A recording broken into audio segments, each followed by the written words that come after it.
So when the generators were kicking, the story goes that filmmaker Paul Schrader got exposed to the band and the Euclid Tavern scene, and it led to not only creation of his movie Light of Day, but talks about one of rock's superstars, at best expanding upon one of your ideas, and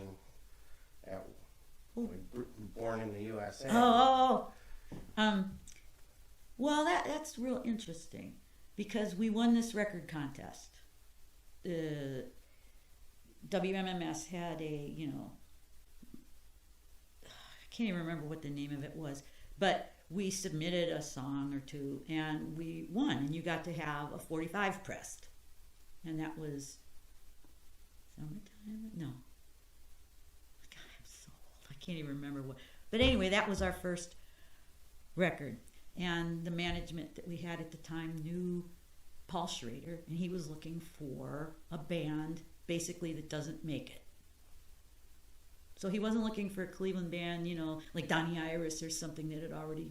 He was looking to follow just a working class band, and that's pretty much what we were. It could have been any band in Cleveland, but we won this thing, and that's how the connection. That's how the connection happened. So he came and hung out with us for about a week, and he rented out the theater in Little Italy on Mayfield Road there. Oh yeah, the movie theater. Yeah. What was that called? Yeah, I know what you're talking about. And because he had asked us, did we know, had we seen any of his movies? And somebody had seen, I think, Raging Bull. Somebody else had seen a different one. So he had his people in Los Angeles send out, 3 or 4 of his movies. American Gigolo. The one about Detroit. I think it had Richard Pryor and Michael Keaton in it. Oh, yeah. Blue Collar. Blue Collar, American Gigolo, Raging Bull. So we're, he rented out the theater and had us and our friends. And we really, so he hung out with us and he helped carry equipment and stuff. And he was mostly talking to Stutz and Mark. And didn't pay much attention to me. And one of the last days he was there, I think the second to the last day, I used to play Space Invaders at Euclid Tavern, and I was there clicking them. That was pretty good. And somebody puts a quarter on the thing, and I turned it to him. And he said, "Oh, you're pretty good." I said, "Well, come on, let's go." And so we played a couple of games of Space Invaders, and we kind of were talking. That was the first time he talked to me. And so it was interesting. He had a different.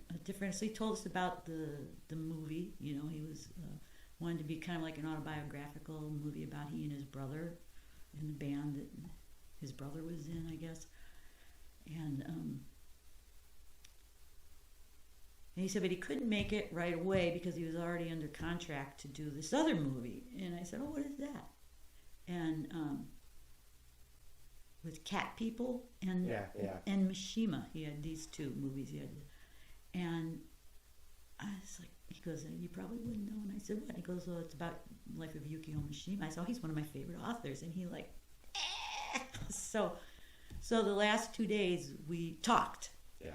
But it was mostly just like this. We're just talking about, you getting to know somebody. And so he said, "I'm looking for a song for this movie that I want to write, and I want it to be, born in the U.S.A. So he wrote that song, and we sent it to him, and he said, "Thanks a lot, but no thanks." Because, he had Bruce Springsteen. Right. So, Bruce Springsteen and a generator. I don't know. What would you pick? So, I guess it probably was more of a reflection of the type of music he was looking for. Well, I'm just glad we got a good song out of it,